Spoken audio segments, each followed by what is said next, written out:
The San Jose Sharks fall to the Seattle Kraken 4-2, playing a spirited, if yet meaningless game. We'll talk about all of that and more after this.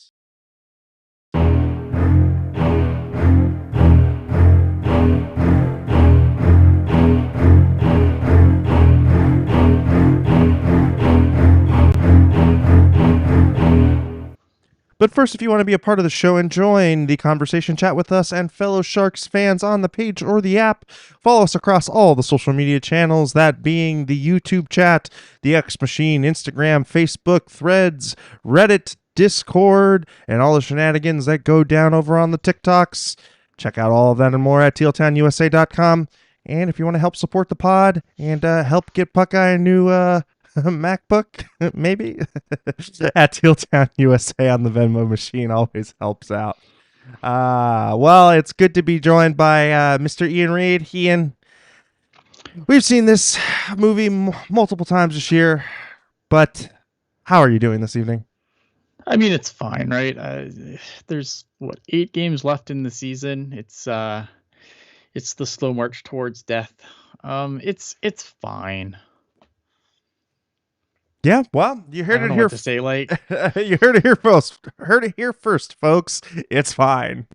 Actually, I'm not gonna lie. Like, this is a game I always get worried about, right? Because I think, like, if you look at the Sharks' upcoming schedule, like, there's definitely some games on there where you're kind of like, okay, like, they're gonna face some teams that there's a few teams left that are still playing for something, but there's a lot of teams not playing for anything, right? So they play Seattle tonight.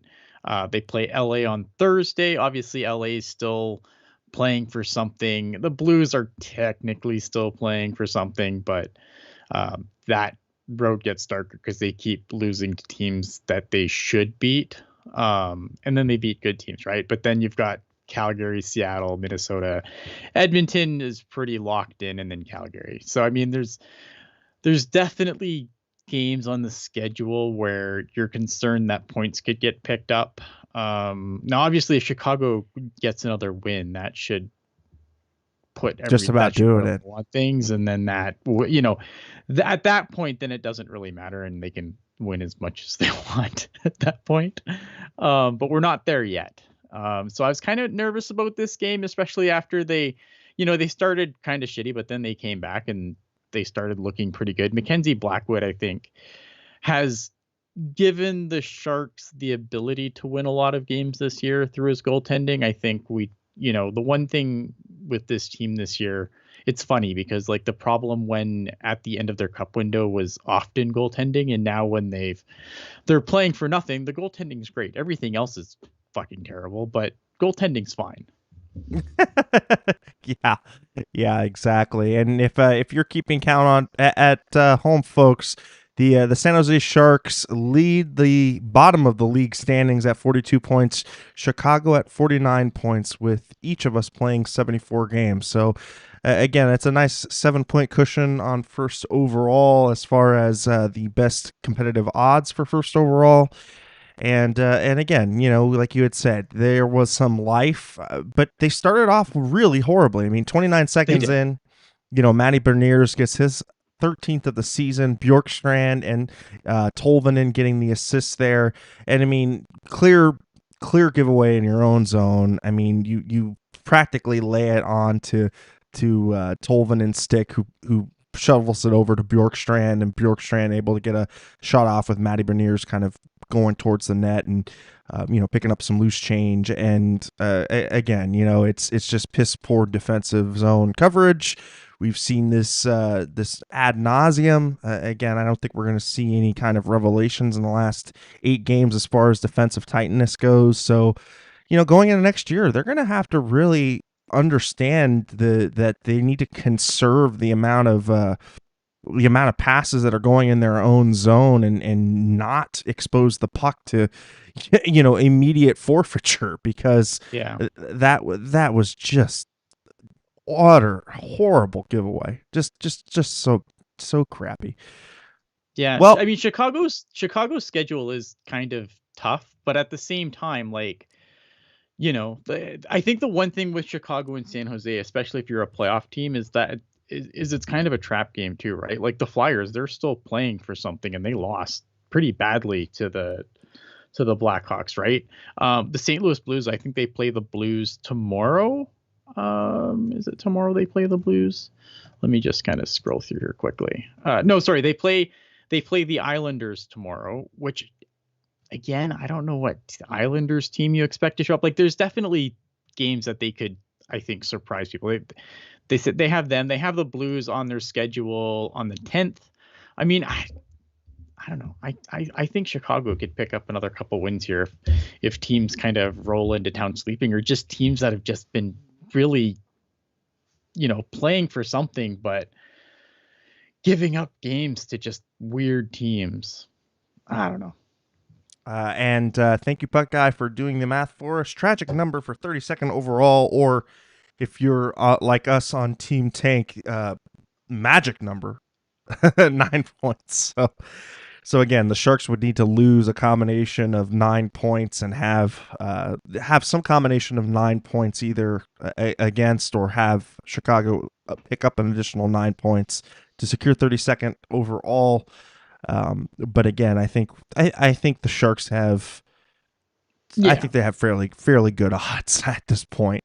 Somebody else who had some good odds, cruising through the neutral zone and picking up a nice goal was Oliver Bjorkstrand, 11:26 into the first period. Eli Tolvanen doing the yeoman's work with the pick off in the neutral zone and sending it up to Bjorkstrand. In making it 2-0. And I think this is about the point at which the Sharks kind of started to get a little bit more into the game. But Ian, I mean, they talked about it a little bit on the broadcast, broached it a little bit, but coaching is the I guess the preparer for games. The coach is the preparer, and you'd hope to get the team at least showing some signs of being ready for a hockey game. But this is 4 games in a row where they've just come out and completely looked, haphazard. But I mean, look, we know the team is talent deficient, and we know that there's no reinforcements, and this is the, almost what the roster was constructed for. But I think I start to get worried when you see these consistent patterns of not starting on time, things that, every NHL pro should be doing. And I'm just not seeing it. Here's the thing, though, right? And I think this is the issue, too, though. It's like you're at the end of the season, right? And, there was a call up today, and it's Jack Studnicka, which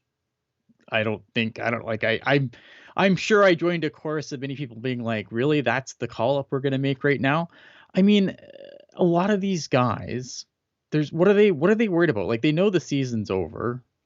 And what are they playing for? It's not like they're calling up kids that are going to take them out of the lineup.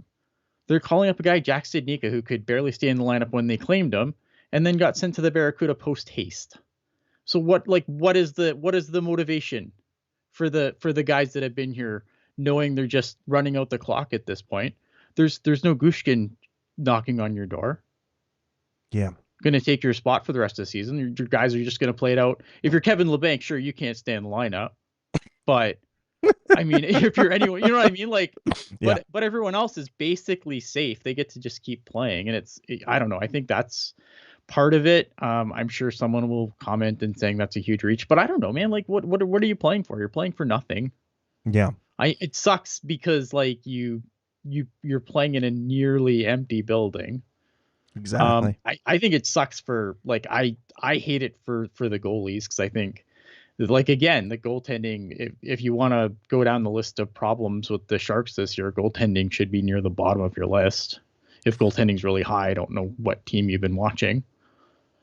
Yeah, no, I mean, I agree. It's you're playing out the back 9 of the season.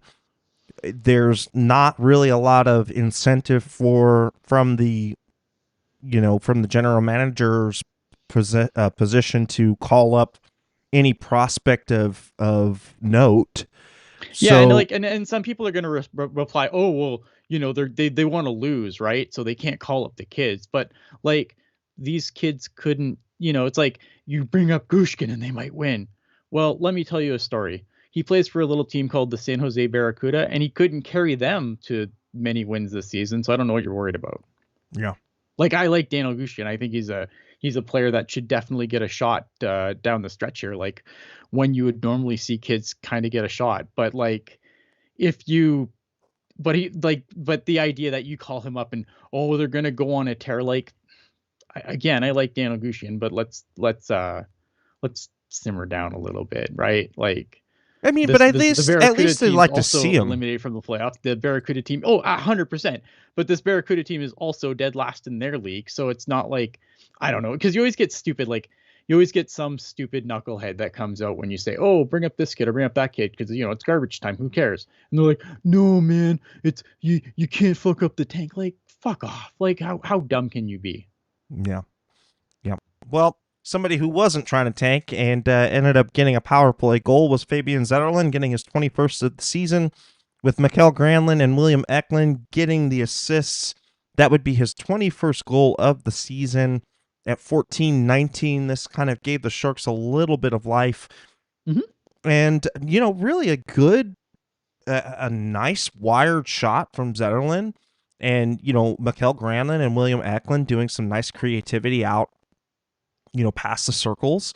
And Yeah. I really like the movement on the power play. And the power play has been a pleasant surprise since, putting together Eklund and Zetterlund and Granlund. And I like that. And, Mhm. I like to see the movement. And, it's good to see the power play be slightly effective. There's For been sure.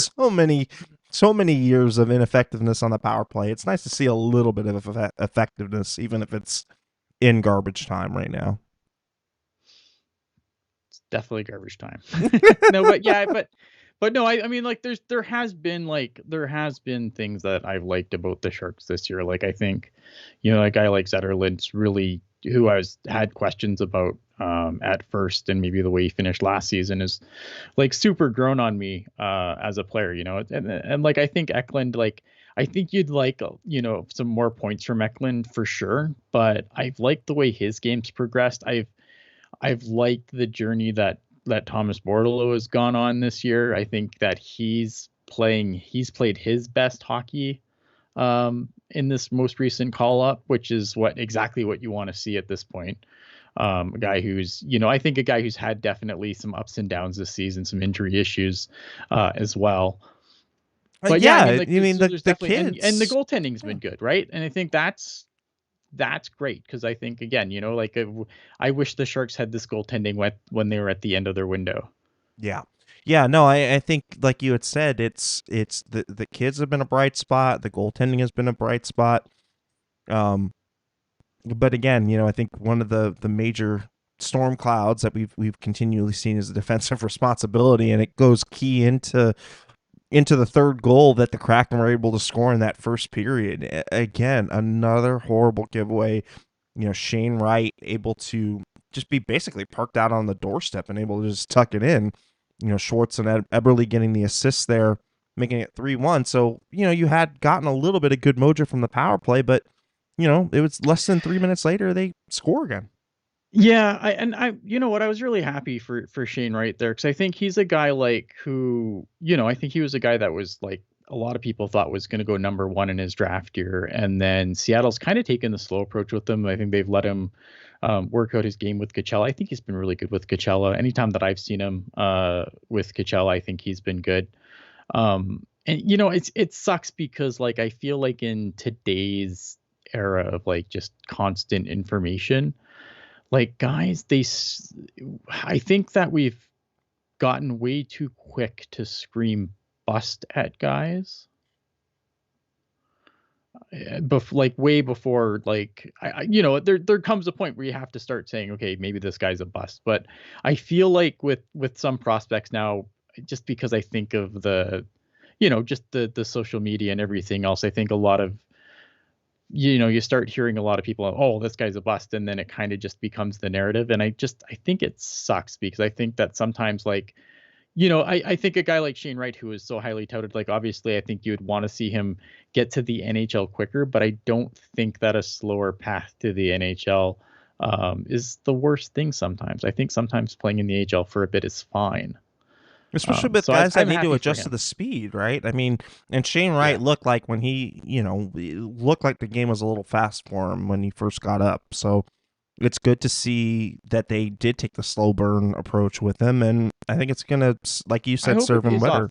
Yeah. Yeah, I hope it pays off. I like Shane Wright. I like Shane Wright as a player. I think, again, this is a guy who, basically was fell to the Kraken gift wrapped in that draft. Mm-hmm. And then, and everyone's like, oh, maybe people knew what, we didn't, but I still think there's a really good player there. And I'm hoping next year he gets an opportunity to really, be around full time with the Kraken.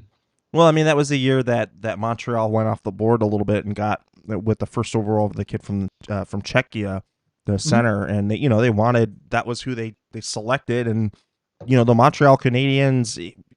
You'll you'll say most of the time, most organizations will draft based upon best player available. They're one of Sure. those organizations that draft positional need. Yeah, it's weird. It is really weird. So anyhow, Shane Wright getting his first goal of the year, so nice to see that. In the second period, the Sharks would end up playing, I think, their best period of this game would be in that second period, allowing 8 shots on goal and having 9 shots, 4. And, Kilm Kostin ends up getting rewarded with his 7th goal of the season. Vlasic and Zetterlund getting the assists. So Zetterlund put in a 2-point night tonight. Mark-Edward Vlasic with a nice shot from the point. And Kilm Kostin doing his best Joe Pavelski impersonation. Yeah, I like he's been really good. I mean, considering what you got him for, I mean, you gave up Radim Shimmick, a guy who that the Sharks were done with, who wasn't coming back, and you turned that into Klim Kostin. I mean, it's a nice move by Mike Greer. I've liked what I've seen so far. I think someone in the chat, I think it was Dave, said that he wonders how effective he'll be with less ice time. I like Kilm Kostin, but I think that you have to be careful of some guys, because I think that in a situation like the Sharks, you're going to get guys playing in positions that they wouldn't be if they were on a better team. Like that wouldn't be the same role they would play on a better team. So I think he's doing great, but I do have concerns that if you start putting more talent ahead of him in the lineup, that I don't know if you'll get the same results with less ice time. If you'll be able to, I don't know if you'll be able to maximize his minutes the way he is right now. Yeah. Yeah, you wonder, if he's on a more stacked team, you wonder if he's got the same position as far as ice time goes, and the same amount of opportunity, But I think and he's been great. Like I don't want people to say like I'm trying to dump on him. There's going to be situations here where guys are going to play in minutes that maybe they don't play as this thing progresses. yeah. Jerry F, thank you so much for the super chat donation. My son and I are enjoying the show as usual. Well, thank you for tuning in this evening. I really appreciate it. Yeah. And I think the Sharks, like we had said, kind of played their best in the second, but going into the third, kind of another drop off. And we had I talked thought about, the third was really sloppy by both teams, to be completely honest. it was, but I'm looking at the shot differential right now, 14-6 I in know. favor of Seattle. I mean, that's pretty tough, and very similar to the game against Dallas. Very similar, in the last 4, where it's just the sandwich of crap, good crap. Yeah.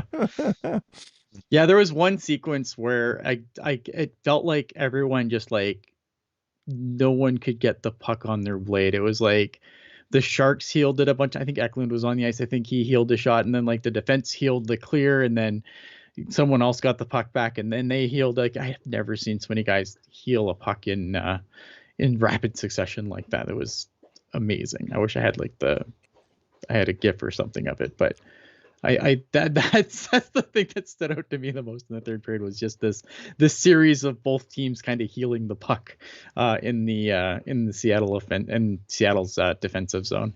Yeah, playing their best game of hot potato, that's for sure. In that third period, Jared McCann would end up getting the empty net goal with the Sharks floundering in the last minute to get Blackwood out of the net, just unable to get any kind of puck possession, and Seattle Yeah, looked comedy totally, of errors. yeah, just totally in control. And Jared McCann would end up getting the empty net, and it was kind of funny too because he hits the post at first, and then he keeps following Yeah, up. and then everyone keeps skating, and yeah, it was probably one of the funnier like empty net goals you'd see, because like obviously the Sharks, both Sharks are like, oh, that's in. So they no one stops or anything, and it goes off the post, goes back to McCann, who makes no mistake on the second attempt. But yeah, just gotta play to the whistle sometimes. That's for sure. Well, at the end of the whistle, the Sharks would end up losing 4-2 against the Seattle Kraken. The final shots on goal total 32 in favor of Seattle, 26 for the Sharks. And Yeah, looking over, the face-off numbers, were good for San Jose, 57%. Power play, the Sharks were 1 for 2. But I mean, again, besides a good little flurry in that second period, the end of the first, and in the second period, the Sharks just, like this tale of the season, start poorly, end poorly, and that's pretty much the tale of the tape. yeah. I mean, it's 8 games too many, in my opinion. Yeah, can't this nightmare just be over already? Can we just call it a year and get to the playoffs? Because that's what I, although I will say that this has probably been one of the I think this is actually, for playoff races, this has actually been a pretty fun year for playoff races, because you've got like some teams that are just that are still in it longer than I thought they'd be. Like I thought usually by this point in the season, one of the conferences is usually pretty locked up, and that's really not the case this year. You got a couple teams making it interesting. I don't know who's gonna, you know what I mean? Like, I'm not sure if any of these teams that have scrapped and clawed to get in are gonna be, super scary. Although I don't really want to, I wouldn't want to play Nashville. Actually, I will say that Nashville's a team, although they've lost 2 in a row now, but man, that's a team that I don't know if I'd want in the first round. Yeah, I Now mean they have 8 Nashville. games left, so they could, if they kind of, if they fall back down to earth and they start losing a bunch, then maybe not. But Tampa, I as of think right now, I wouldn't want to play Nashville. I wouldn't want to play Tampa in the East. I think that they're sneakily good as far as like They're like Boston. They're like, until they're dead, they're not dead. exactly. As long as you have Andre Vasilevsky in net, I mean, you can give them Yeah. a puncher's chance. And like you said, I mean, in the West, it's pretty interesting as far as where the races are going. I mean, St. Louis is starting to fall out a little bit, but 3 points They just back. keep losing to dumb teams. Like they're beating everybody else, but the second you throw a team that they should absolutely beat, that's when they fuck it up. Yeah, exactly. I mean, Minnesota's, they're on life support basically. I mean, at this point, I think that they've run out of They're in runway. tough. Yeah. Yeah, I mean the Blues. So the Blues are kind of chasing, and then you kind of have like the jostling between the Golden Knights in LA, and so I think that's going to be interesting to see how that ends up. And you go to the East. The East is fascinating because you have a team like Detroit, who looked like they were right there for so long, and now they're kind of wishy-washy. The Flyers, they're 2-5-3 in their last 10. They're just clinging to third in the Metro.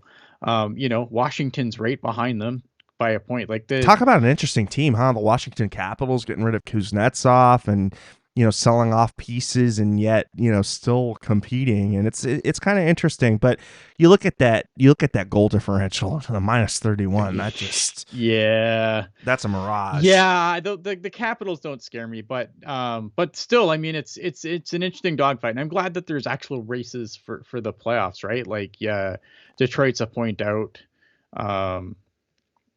Yeah, they played an extra game though on they played 2 extra games on Washington two extra and games. And I think that the thing with Detroit too, right, is like their only real play is the wild card at this point because I just don't think they can catch the Leafs. right, exactly. So Yeah. only place like whereas like a team like Washington, they can get in because they can they can push the Flyers down. Um, I think the Metro is still a tough division because I think there's no real bad teams in the Metro. Like all the teams in the Metro, like they're all like 500. They're all teams that are above 500. Like Yeah. even the Devils are above 500. Yeah, exactly. Looking at points percentage, Devils are at 514, Pittsburgh's at 520, Islanders at 530, and then go over to Philly is 546. Carolina's 673. I still don't understand why Carolina's in the Metro. That just seems so stupid. And then New York at 693. So yeah, I think the top of the East is definitely locked up, but the rest of it I think is still in flux, and outside of it'll be interesting. Like I'm glad that there's like as we mercifully wait to be put of our misery, like there's still like other interesting things happening. Because like I said, usually by this point, like one of the conferences is locked up and there's not really much to play for, but races in both sides, which is nice to see. And I've just been told the Red Wings have beaten the Lightning 4-2. So There you go. There you go. All right, Ian. Well, I think that about wraps it up and does it for the game tonight. Any other topics you want to get off your chest before we call this thing? Philip Beestead is getting assigned to the Barracuda, so we were kind of waiting for that to get happen, and it came out today, so it looks like he might be in the lineup on Wednesday, so it looks like I might have a couple more Barracuda games to watch after all. All right. Well, at least that gives us something to watch. And in case you want to watch it again and you missed the show tonight, or you missed any of the shows, smash the like, hit the subscribe button, and then also hit the bell button. You'll be notified when we go live after every single Sharks game, and of course on Sundays with the Pucknologists. But if you don't want to check it out on the YouTube, which is where we're at most of the time, you could check us out across your favorite podcatcher, that being on the Apple Podcast Store, the Google Play Store, of course the aforementioned YouTube Rewind, SoundCloud, Spotify, TuneIn, iHeart, and the Odyssey app. You can also check out the breakdowns and the audio and video versions over at tealtownusa.com. Ian, it was a pleasure this evening, as it is always. What are your final thoughts on where the people can find you? When the Sharks do bad, it's good, because that's all I got. All right. Well, and for myself, just 8 more games left. Let's just keep it together, and then we'll take a look at the bingo balls. And we'll see how the Sharks end up doing. It would be just so Sharks to be so bad and not get first overall. But let's not put that into the universe. But I wear things a tinfoil out of my hat. control. Yeah, exactly. File under the things that are out of our control for sure. As far as where you can find me, you can use my first name. That's Eric, E-R-I-K, Landi, L-A-N-D-I, across all of the social media garbages. And of course, from all of us here at Teal Town USA, you know how we like to end it. We like to keep it real. We like to keep it teal, and we like to keep it real teal. So we will you should check us out after the game on Thursday. And of course, check us out on the web at tealtownusa.com. Thank you, everybody, and have a great evening.